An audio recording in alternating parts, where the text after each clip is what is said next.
At this point in the process, there's just no chance to even come up with some kind of intro. Why would we want to? I mean, well, just for the sake of the audience and a formality so that they know what's going on. But this far in, yeah, the energy, the amount of verve and vim that you're able to draw to you is low.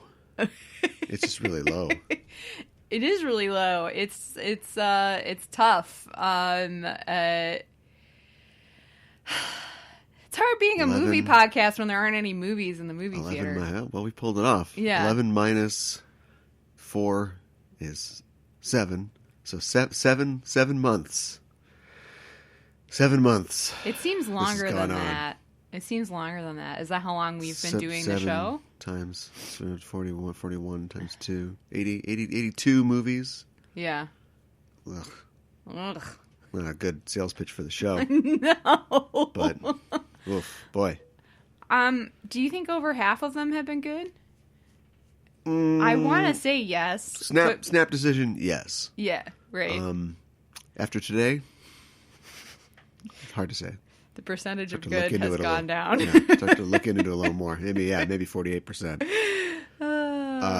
But yeah, I mean, and then like there's some things that are like in education where it's like, right. I didn't love that. Like the movie I picked today. It's like, it wasn't my favorite, but okay, now I've entered in a conversation that I probably should have entered a long time ago, although let's be fair, it's a kind of obscure film. Thanks Criterion Collection. Right. And then there's other things that are like, sure, they're part of the lexicon in right. a lot of ways, but you watch it and you go, I think I didn't have to. I didn't have to watch that. Yeah, I think right. That's 2.5 hours that kiss that goodbye. But I feel maybe that's like a lot of the films that are on my list, unfortunately, and I really hope that the majority of them don't fall into that. I mean, I suppose I can always look at my list and try to cull it, but it's like I put it on my list for a reason. Right?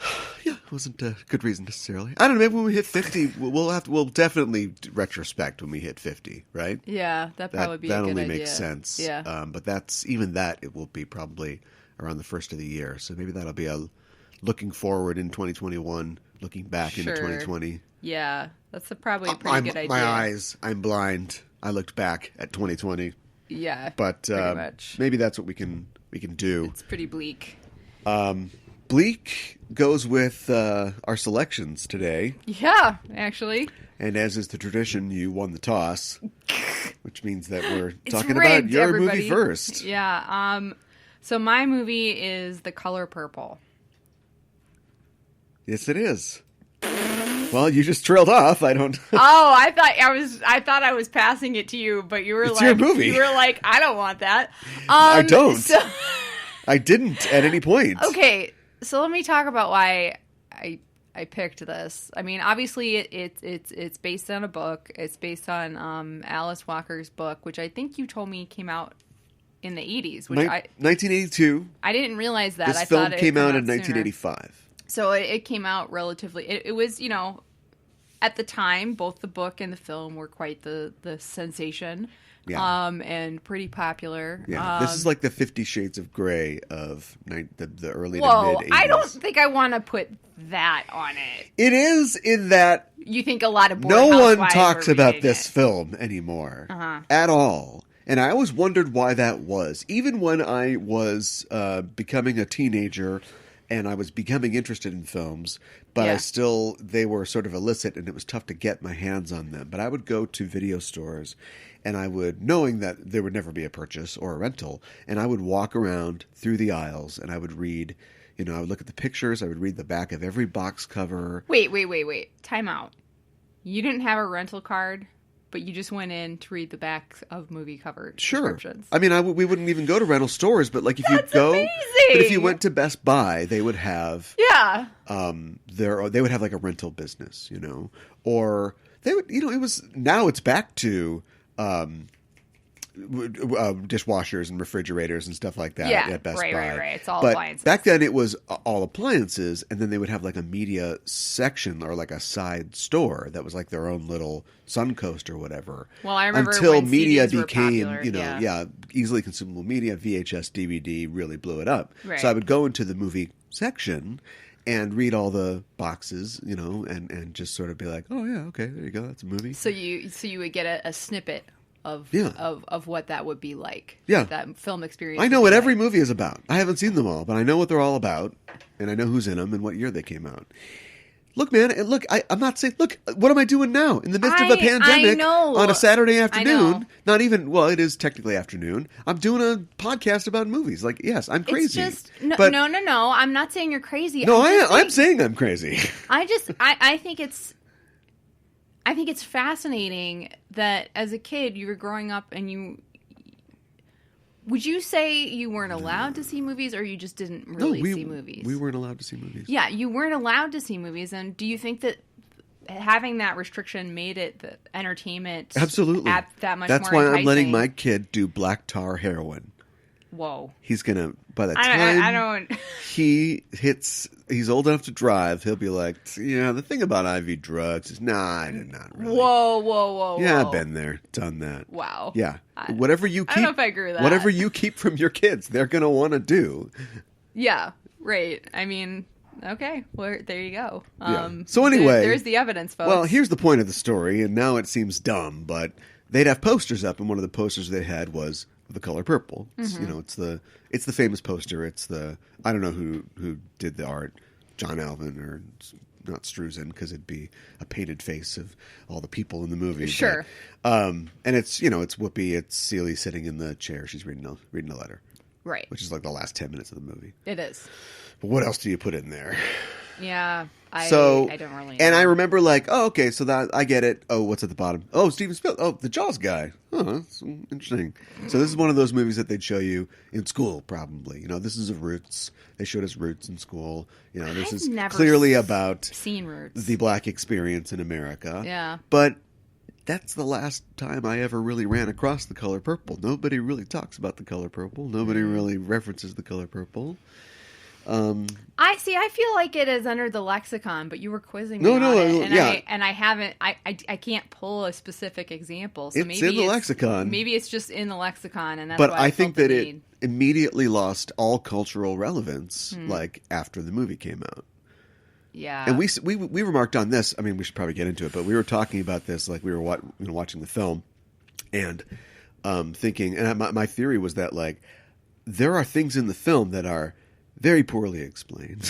And this could be just because Spielberg has already done Jaws, E.T., Close Encounters. He has done pretty good movies. Yes. Not pretty good, classic films. Classic films that are still Poltergeist, enjoyed and loved today. Right. And he knows how to tell a story, but there are things that just are completely untrackable, come out of nowhere, and are very confusing. Mm-hmm. And my thought was, this was a best-selling book.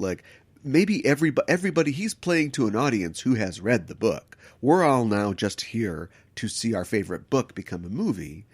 Yeah. And so the blanks are all filled in for somebody in 1985. But I have not read the book. No. And I have not heard of the book being talked about at all for the last 35 years. So, it's a cultural artifact, but I don't think that it still lives and breathes today. No, probably not. And I mean, I guess let's start getting into it. I don't know. No, I gotta give we gotta do all the things. Oh, okay. All so right. The Color Purple is about a girl named Celie. Yes. And she lives in Georgia around the turn of the previous century, so the early 1900s. Mm-hmm. And it is, it's not great, as you would expect. Yeah. There is not a lot of equality, either just racial equality or sexual equality. She essentially, it starts off with a bang when she gives birth to the second of her two children by her father. Yep. She is essentially sold to a character named Mr. I don't think we ever know the character's name. I don't know that we do. She calls him Mr. Some people call him Albert. Albert, that's right, yeah. Right. By Mr. Albert, Danny Glover's character, who is a sharecropper, and he basically needs, his wife has died. He's got about 47 kids. Jeez Louise. Somehow. And he basically just needs a wife to take care of the house and the kids. Yeah. And so he wants Celie's sister, Nettie, but he ends up with... the father loves Nettie and doesn't really care for Celie. That's going to be a big thing going forward in the movie. And so he offers him Celie, excuse me. He takes Celie and basically just, that transaction occurs. She has to take care of his house. Yeah. I don't know if he hit his first wife. I don't know. But he seems like a revelation. It's like, I can just hit this girl. And so abuse begins and she has to take care of these horrible kids. And the big problem is that he's still attracted to her sister. So he assaults her sister while she's living with them because she moves out of Dad's house because I think Dad starts to put his affections onto I think Nettie. He tried to rape her if he wasn't Nettie's successful. like out of there. Yeah. And then Mr. tries to do the same thing, and so she resists and he throws her out, and she basically runs off, and we don't know what happened. We don't know what happened to Celie's, who does a lot, Celie's children. Yeah. Or her sister. She Yes. takes off, and so the rest of the movie is basically just the life of Celie as she grows up and has this sort of distanced relationship with Mr. She meets Shug, who is Mr.'s sort of like long lost love, like his mistress. We don't really know their relationship, but Shug is a showgirl. With something and so there's that. Yes. There is what's Oprah's character's name? Oh my goodness! Wow. Sophia. Yeah. There's Sophia, who is sort of a friend of the family, and she.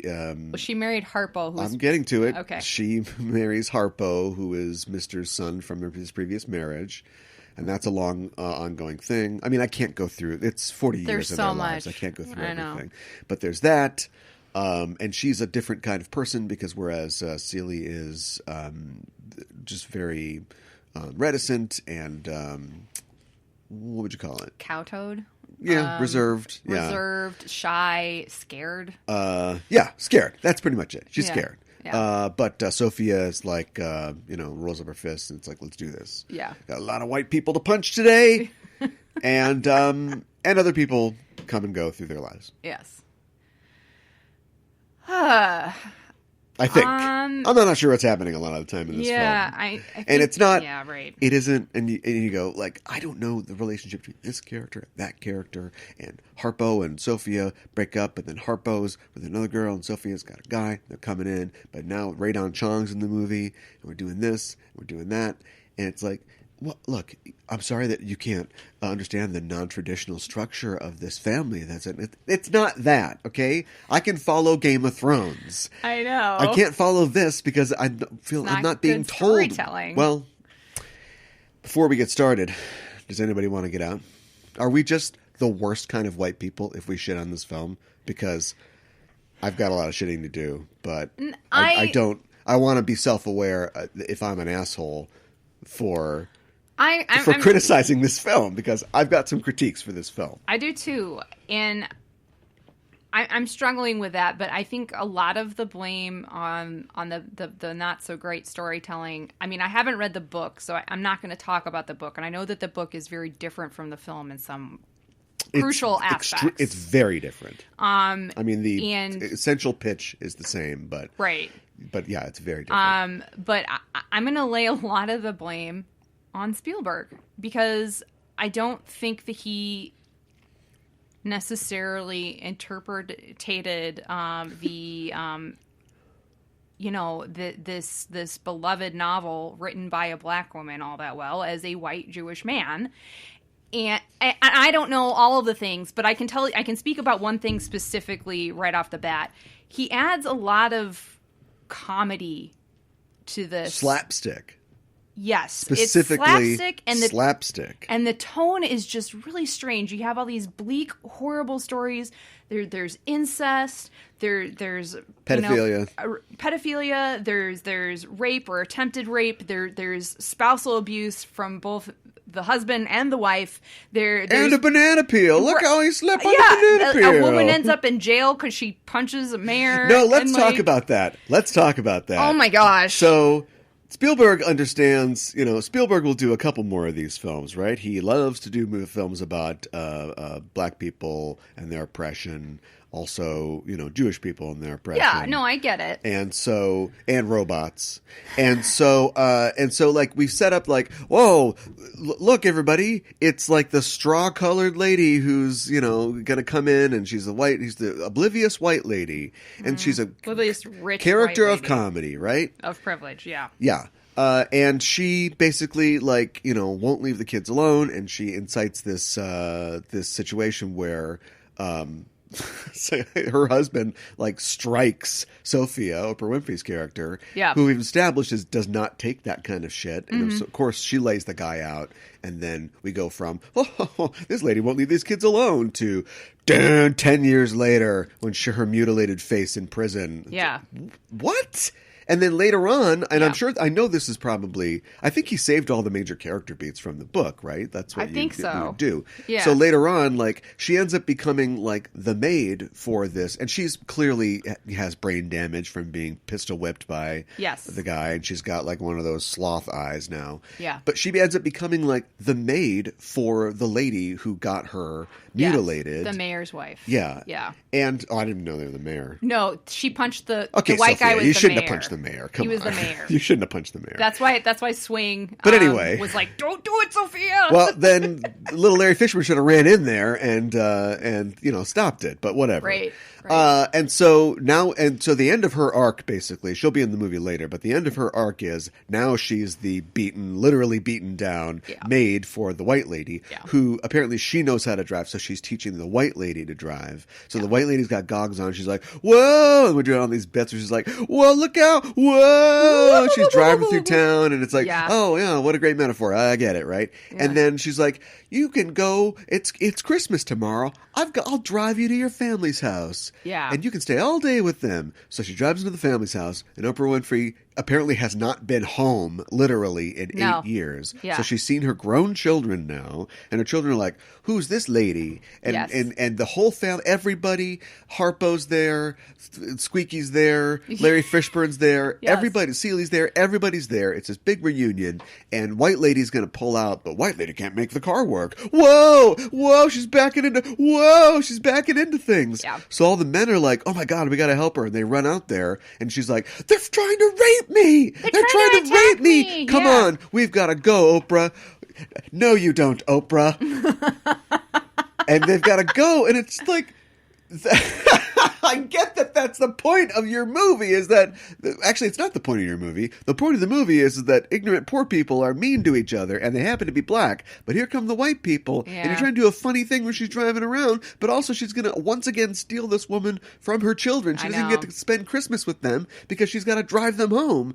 And it just, what is the tone here? And you can't just say, their lives are terrible. I get their lives are terrible. I understand that. Yeah, but why are you delivering it in this way? And why do you want to keep making us laugh right before you go, but racism, gotcha, racism. It's really weird, and it takes you out of this film. And there's, I mean, that's probably one of the worst moments. And then also that character, that white lady, kind of disappears from the film. I don't know what happens with her, but whatever. It doesn't matter. She was just there to make sure that device. Yeah, right. And I mean, maybe that happened in the book, but I'm sure it wasn't as comedic.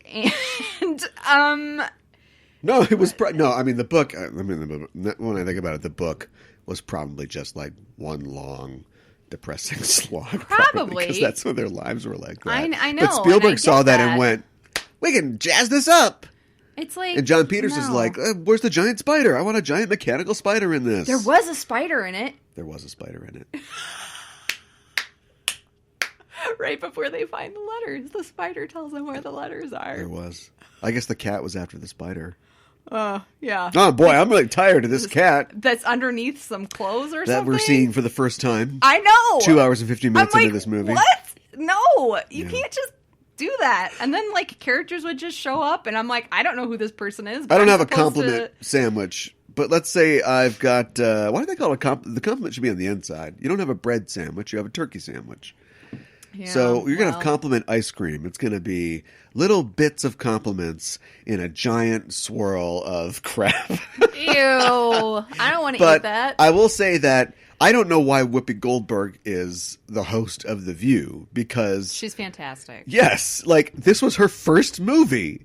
And was it really? Yes. Oh, wow. And was it 91 or 90 was Ghost, right? Something so she like got that. her Oscar then. And I get that she's got other things she wants to do. She's a comedian. She's going to be in a dinosaur movie. She's ambitious. She's got other stuff. She's going to be doing Live Aid or comedy relief or whatever. She's got a lot of stuff to do. She's an entrepreneur. She's an EGOT. But, man, like, why isn't she just still pulling down Oscars today? Like, she's fantastic. The best compliment for this film. I think that for the majority, the performances are pretty good. And I would say especially Whoopi. Yes. I think she really understood this character. And I don't think Danny Glover's in any danger of winning an Oscar. No, okay, fine. But that's another thing, and maybe this was just part of the time. I don't know if this is how it was in the book or whatever, but, like, the women are all, like, suffering and being abused by the men, and the men are all horrible human beings. I don't think that there was... Well, it's a womanist book. Yeah, I suppose. And so, that's...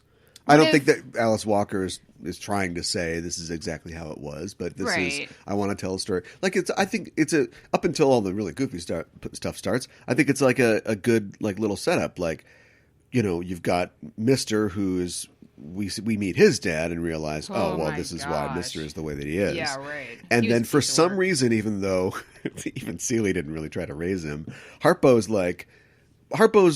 he's a blank slate still. Well, he could go either way. Yeah. And then but Sophia, we learn later on, has been suffering under this kind of abuse her whole life. And that's so true. her reaction is, I'm not going to take any shit from anybody. Back, yeah. And so Harpo has a problem with her, and Mr.'s like, you got to hit her. And so Harpo's like, well, I guess.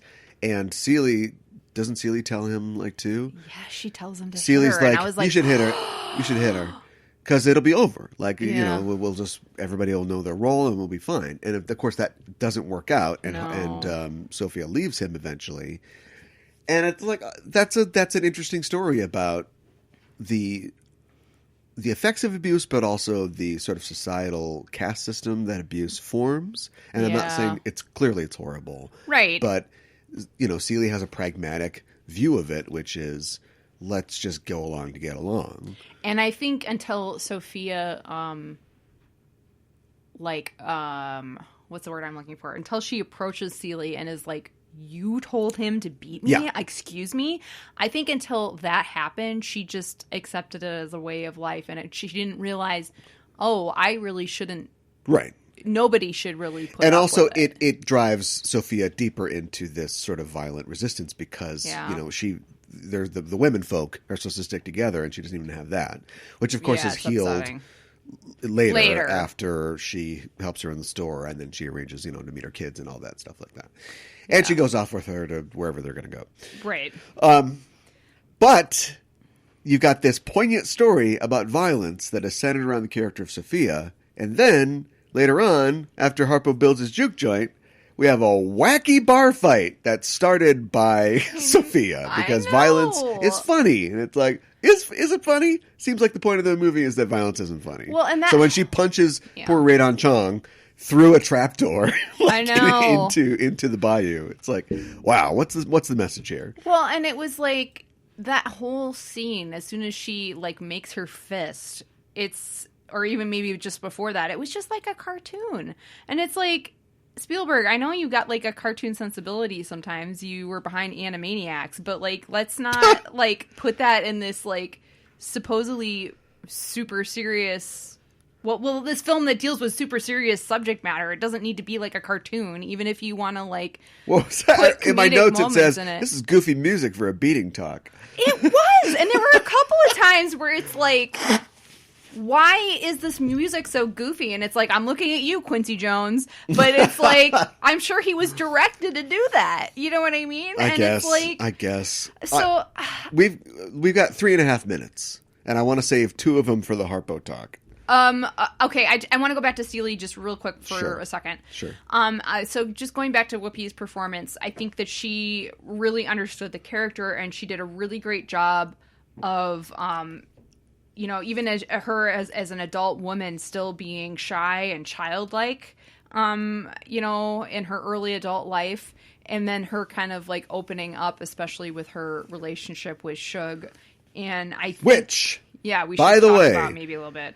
I have expressed, I think before on this show, probably on Just Enough Trope, that I hate it in films, and it is just so clear that it is a man making the film when 2 female characters who are abused or are degraded in some way find solace in each other, and then they just les out. Oh, that's right, ladies. You know that every good female friend you ever had, you've just been tonsil deep in her. No. Why do movies do that? I don't know. Now, I jumped the gun a little bit on this because in the book, they have a long lesbian relationship with each other. Which was not really expressed in the film. No, and which I think is very significant. But Steven Spielberg left it out because it made him uncomfortable. Which is really disappointing. Yeah, you have a movie, unfortunate. And I understand. He's Mr. PG-13, right? He's produced Gremlins, he's Jaws, he's all that stuff. Yeah, well, he wanted a PG-13 out of this, but it's a movie about pedophilia and rape and domestic violence. Yeah, it should have just been R. And it should have maybe been directed by somebody else. Absolutely. If it made him uncomfortable, maybe absolutely. Don't do the material then. But, right. Yeah. Just saying. Yeah. Give it to somebody else who's like, we're going to portray this. So there are a series of weird coincidences in this film. The character Shug's last name is Avery. Margaret Avery plays Shug. Right. Could be a coincidence. She's a singer and actress, and she is also really great in this film. She is. Here's the biggest one of all, and I don't understand, and I know I could just go to Wikipedia, but I'm not going to. I want to talk about it. All right, go for it. So, I know what you're going to say. You've got, in this movie, Oprah Winfrey. Yep. And Richie Cunningham and Oprah. Yeah. And her character is married to a character named Harpo. Yep. Now, we know that Oprah Winfrey's production company is called Harpo Productions. Yep. Now, I'm just going to throw some facts out here. Mm-hmm. In this movie, not specifically Sophia's character, but just a general air of some of the characters have experienced poverty, have experienced sexual abuse and violence. Mm-hmm. That is all things that are in the real life Oprah's backstory. True. Neither here nor there. Yep. What is going on? I don't know. Why is her production company named Harpo? Well, you did mention... And... Go ahead. It's the insane coincidence of all time if her name is Oprah, but in this book that was written in the 80s after Oprah Winfrey had already been on the news and newscaster and local variety show host in the Chicagoland area, already had that name. Why is one of the characters in the film's name backwards of her name? Discuss. I don't know. It's possible it could be a coincidence, and I think you mentioned that too, that maybe her production company is just her name backwards. I find it hard to swallow. Pretty much formed, though, after her appearance in this film, right? Like, she's still hosting, she's still having, Nazi bedwetters on or something like that. Like, she's not magazine Oprah yet. No. And so Harpo Productions may or may not exist, but it's existing at the time that this movie is being shot, filmed. Was she just like, oh, that's my name backwards, and that sounds like a great name for a company? Or did Alice Walker create this character who could be named anything, but is Alice Walker from Chicago? Did Alice Walker... I don't know the answer to that. She's from Georgia. Makes sense. Okay. Did she see Oprah on TV and go, what if I... So, you know what I mean? And then also, I mean, I'm sure Oprah lobbied to be in this film, but even if, Yeah. let's say Alice Walker named the character Harpo backwards as a tribute to Oprah, then Oprah's like, I want to be in that movie. And she ends up in that movie opposite of the actor playing the character who's named after her backwards. This makes less sense than the Fantastic Planet. Yeah, well, I know there's an answer. What's our answer? There's a real answer. What's our answer? I just want to say something else real quick. No, we don't have time. I find it hard to swallow that Oprah would name her production company after a character who abuses her character. Gauntlet thrown. We're now going to find out the answer. Okay. No, you continue. I'll just know that you'll be corrected soon. All right, fine. I mean, I guess she does end up with him at the end. But, I mean, she's somebody who has, was a victim of abuse. So I just find that I would be very surprised if that was the truth. It's not on the Wikipedia page. It was founded in 1986. So the year after this film came out. Yep. Okay. It's Oprah backwards. Yep. And it's also the name of her on-screen husband in The Color Purple. No answer provided. What? It says both of those things? Let's talk about my film. Oh my God. It's called it's called Fantastic Planet. Drop the. Yeah, thank you, Sean Parker. It is a 1973 experimental adult animated science fiction film. Yeah, no PG-13 here. It is French, but animated in Czechoslovakia for what it's worth. Oh, interesting. Directed by René Laloux. Yes. And written by René Laloux and Roland Torpor, who it's not like they're not worth talking about. It's just there's not going to be a lot of context for anybody, and they never really went on and did anything like this. Ever again. No, they're both experimental artists and did other films, and I think Torpor was actually an actor as well. But we're not going to talk about him anymore, not out of a lack of respect, just because this is no way into anything else that we're talking about, and it's based on a book that's the exact same plot called Âme Série by Stéphane Woll. Okay. What happens on Fantastic Planet?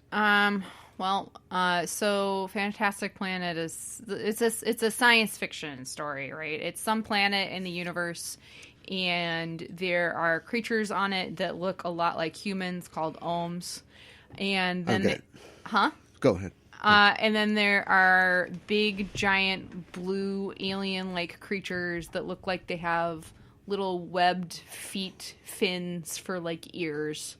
But they look like half a McDonald's ashtray. That's what they look like. Yeah, okay. Painted blue. Yeah, but they're called the Droog, is that right? Oh, no. What are they called? No, they're not called the Droogs. They're called the Drogs. The Drogs? The Droogs would be a little different. What are the Droogs? I don't get it. That's from Clockwork Orange. Oh. Okay, never mind. The Drogs. See, I'm having trouble already. You're calling this film. There's so much that happens in it that's out there. Basically, the Drogs are the kind of superior in some ways race. They're tall. They're bigger. They have technology. They have knowledge. They keep the ohms as pets. They kill them for fun. They exterminate them because they think they're pesky. They do not think of them as other intelligent creatures, and they're kind of racist against the ohms. And they don't really think about living in harmony with them because they feel that they're superior.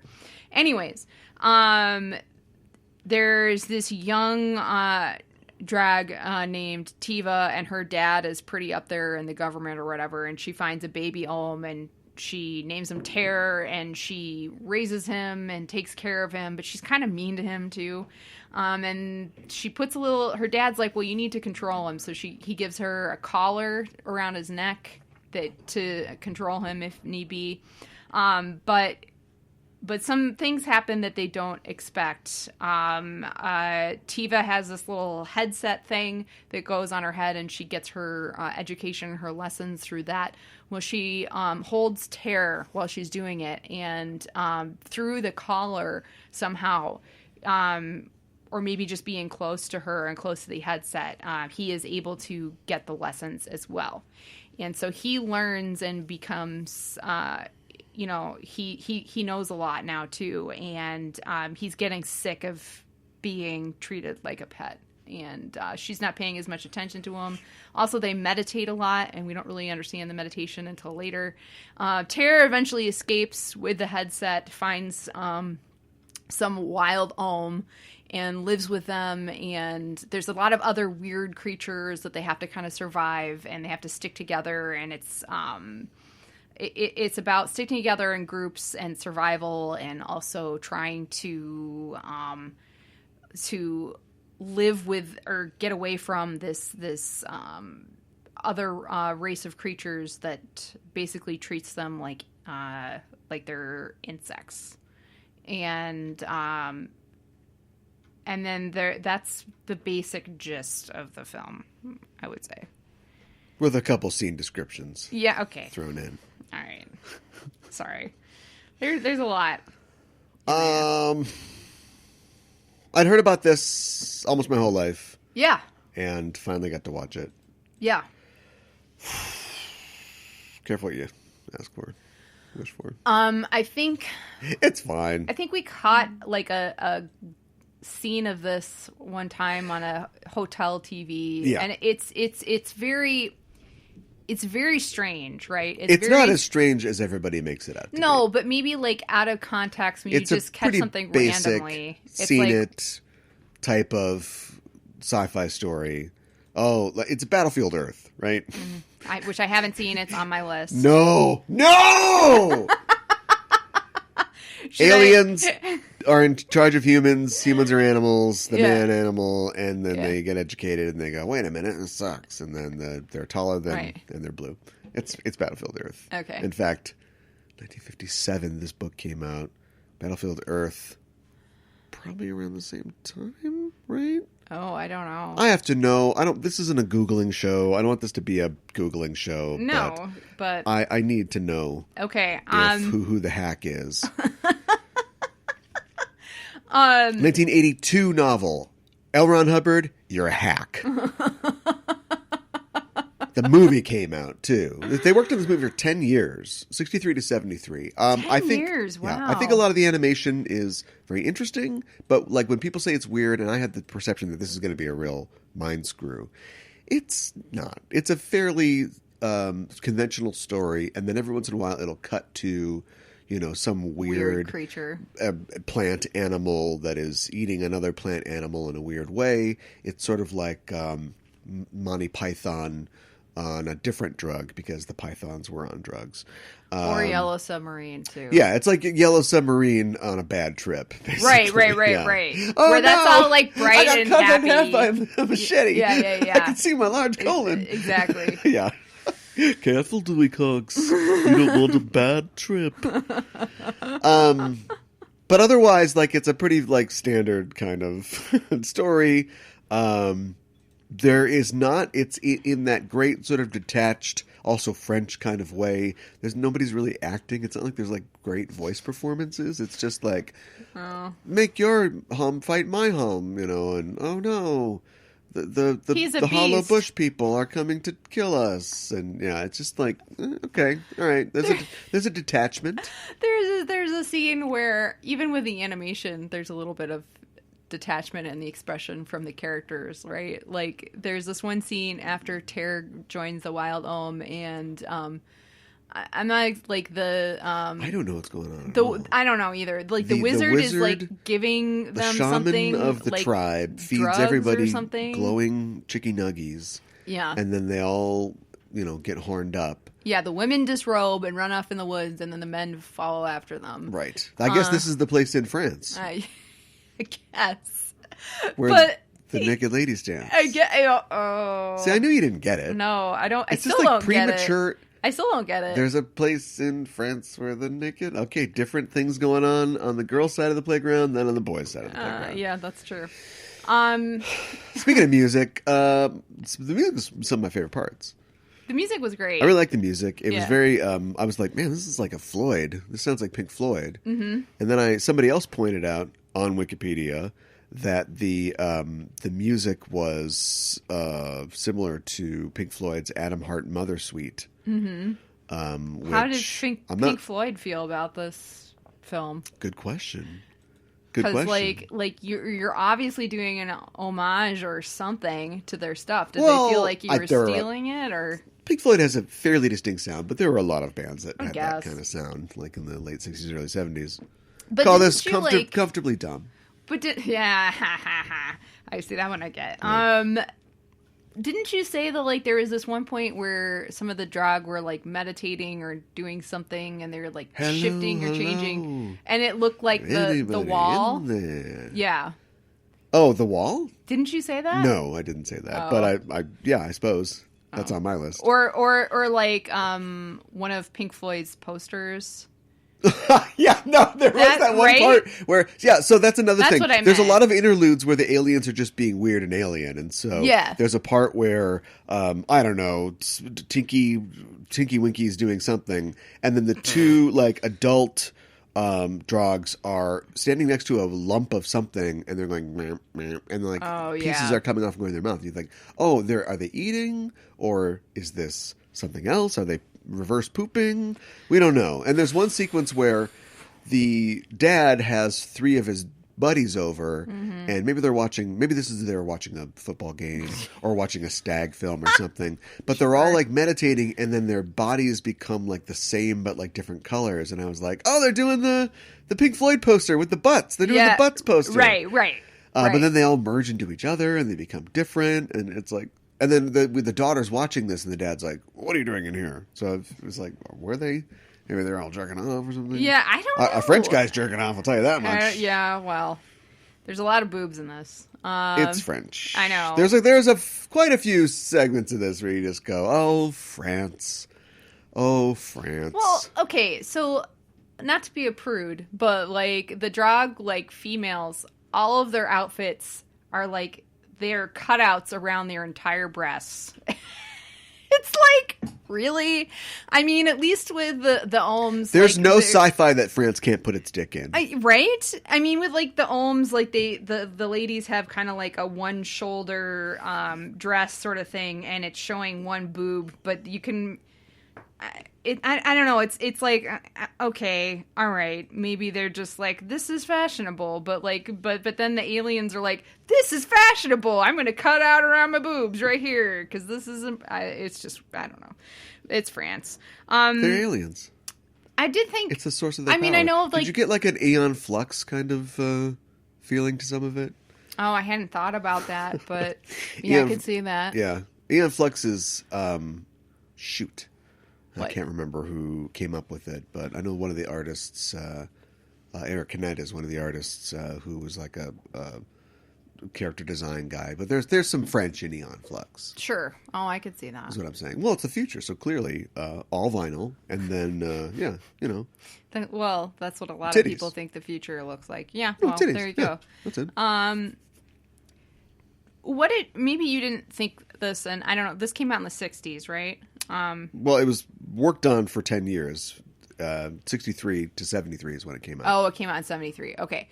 So I was I guess I was a little surprised, but maybe I shouldn't be totally, because when it came out, I mean, I know obviously hippies, free love, and like everybody's having sex with everybody, whatever. I don't think sci-fi authors were a part of that, though, right? Okay. They were busy writing sci-fi stories that the hippies were like, oh, read this Heinlein, man. But like Heinlein was like, we had a shotgun and he was on his porch, like making sure the hippies didn't come around. He was not that kind of guy. Well, Asimov was, yeah. He didn't have to be a part of that because he got plenty of tails to pinch at sci-fi conventions. Look it up. Great. So I don't know necessarily. I think a lot of the countercultural movement looked to books like The Lord of the Rings and stuff like that. But like J.R.R. Tolkien wasn't out in the mud pit like rolling around with everybody. No, and I'm not saying that like that was happening. I guess my point is what I'm trying to get to is that there's maybe not necessarily sex specifically on screen, but it's referred to and people are paired off. What I was kind of surprised by, but maybe I shouldn't be, is it was just male and female pairings only. No. We're not. That's, again, France is not interested in that unless it's, say, the aliens having two female fight with their hair tied together. Right. And just viciously have a cat fight. Yeah. And then Tiva's like, well, I don't want my to be involved in that. And Tara's like, no, throw me in there. I can take him. Yeah, it's not, like I said, there's nothing they can't put their dick in. I know. Their heterosexual dick into. Right. It kind of is like the Terminator, too, right? At some point, because it's like, the drogs are like Skynet, right? They're going to kill off the last humans. Yeah, right. It was this close to going out forever. They will not stop until you are dead. I don't know, but I think what gets me is that we'll talk about the ending where it really goes off the rails. But the drogs know that they're sentient. There's a debate about that. They have we see them talking and like. So one of them is like killed by Lilliputian style, like they team up and kill a drug, and they're like, "This is incredible. We have to change stuff. We're going to start cleaning out the parks once every 2 years instead of 3 years." Right. It's commentary on like bureaucracy, right? And then one guy's like, "Should we outlaw them as having pets? I mean, they're so popular." But they start to they know because they find like the nests after they've killed them all, and like they've taken their food and they're stealing like drug food, but they're organizing it like alphabetically and stuff like that. Right. At some point they cross over into these aren't just pets that we picked up on that blue and green planet we went to. Like this, we know that they have like a culture themselves, and we're still deciding to send out to exterminate them, our hunter killer drogs, and then like their little quislings on leashes, to go weird. Fine, yeah, those are their Terminators. We need to see one come in and be like, "What is going on with like the quislings too?" Like they know why they're there, right? Like they're supposed to find the other ohms or something like that, and they're like, but the ohms fight amongst themselves. They are man. Man did never his brother love. Yeah. I hated I guess it's a sci-fi thing, but I hated the fake words that they made up.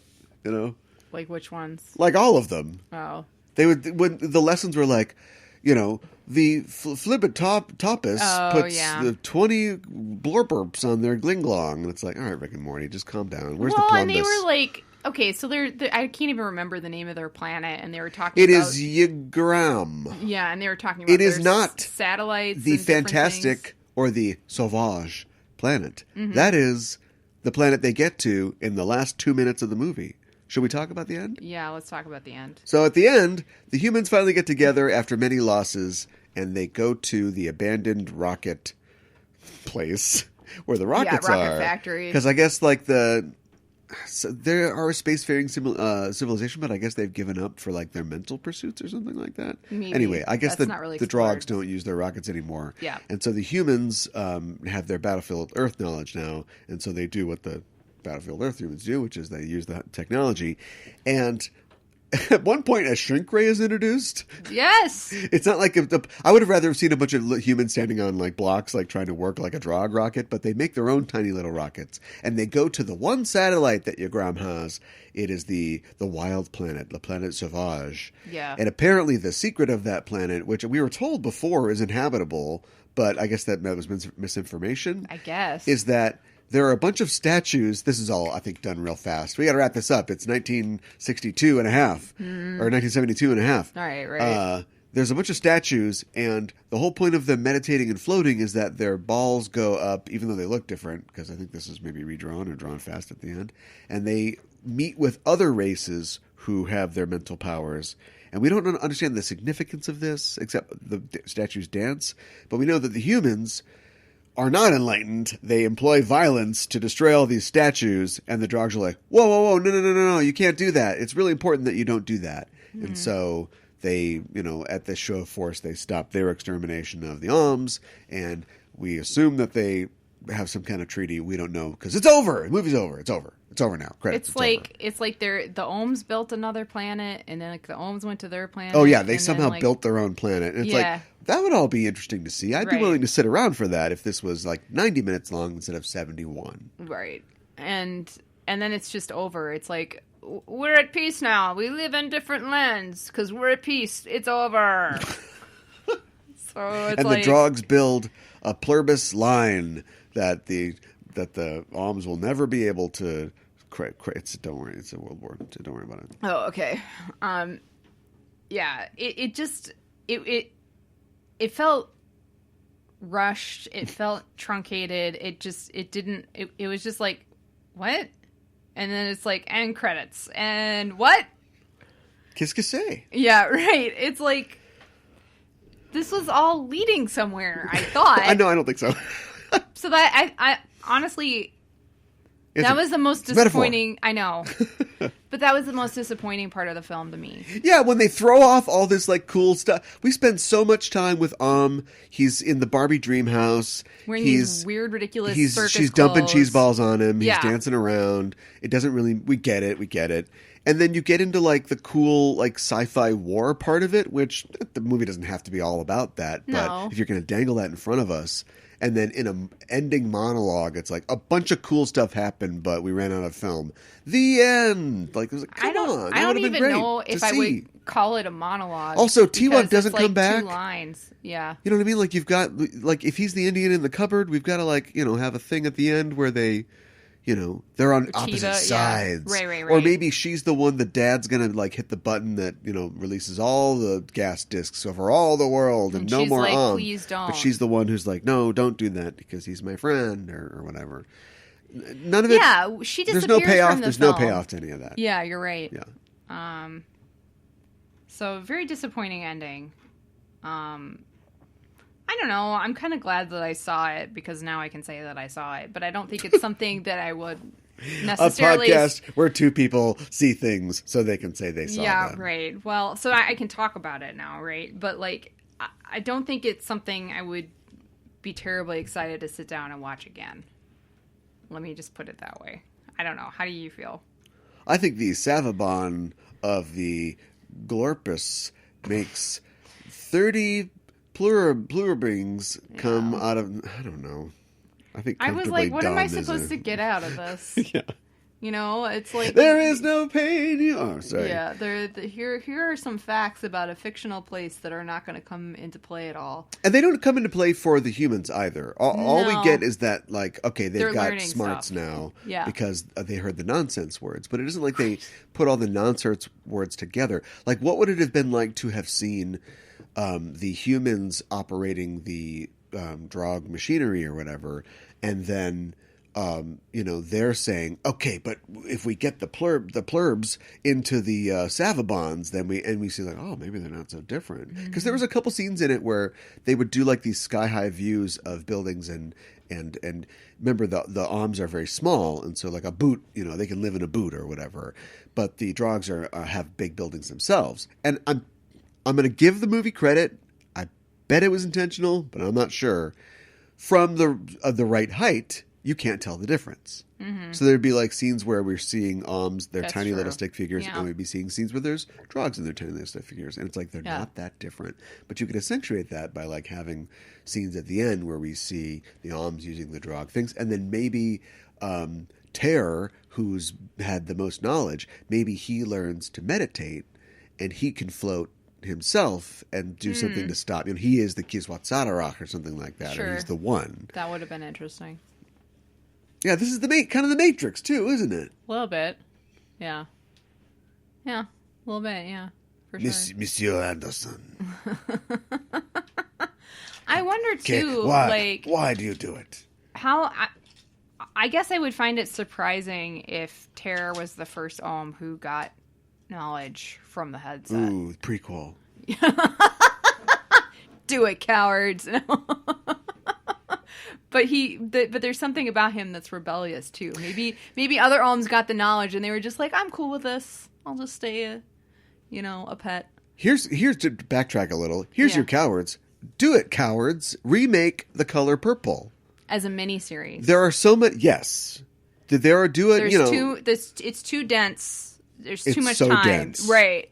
Every frame and take the slapstick out. Is packed with slapstick. We do not need the slapstick. Just tell the story. Yeah, there are so many black female creators now that could do this. I bet Ava DuVernay is like, give me, let me add it. I'll take it down. Yeah. And then and it'll be on Netflix, so it'll be a little questionable. But, see, I really want to see Roots, and I would put that on my list, but I know that's a miniseries, so that doesn't count, and it's pretty long. Does not count. So someday I'll have to sit down and watch Roots. I was talking to I think Gooey about Roots the other day. Yeah. And how I don't know why I didn't see it in school. All right, so anyway, go see Fantastic Planet. Anyway, so Roots. If you're LeVar Burton, that's like your first role, right? He might have been in a baby food commercial or something, but like that's his first role, right? Yeah. And like, let's see, what is it? Half the movie, I'm going to be stripped to the waist, and they're going to be whipping me. All right, well, I better start like lifting this barbell, right? So like, he looks pretty good. Mm-hmm. And I think he kept that. I mean, not now. He's not going to host, Jeopardy in a tank top. But like throughout TNG, they'd find excuses to like get his shirt off, and it'd be like, whoa, Jordy's like secretly jacked, right? Yeah. But it makes sense when like your first role is like, I'll be playing a slave.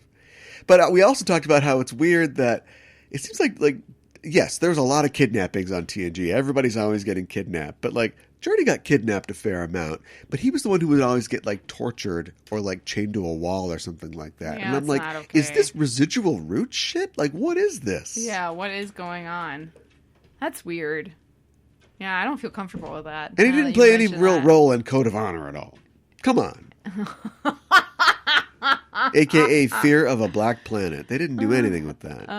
So anyway, that's the kind of thing that we talk about on Backtrekking. I think you should probably check that out if you're even nominally interested in Star Trek. Yeah. But you also like media and movies, which you're listening to this. I assume you do. Mm-hmm. We look at Star Trek episodes and we find the clear inspirations, such as The Fantastic Planet, and Battlefield Earth. There you go. We find the things that inspired the pieces of media that inspired Star Trek episodes, a lot of TNG episodes, and we talk about those two in comparison to each other. Mm-hmm. We have another show on the network called Sailor Noob, where we talk about the anime Sailor Noob, but also other animes in general. Sailor Moon. You said Sailor Noob.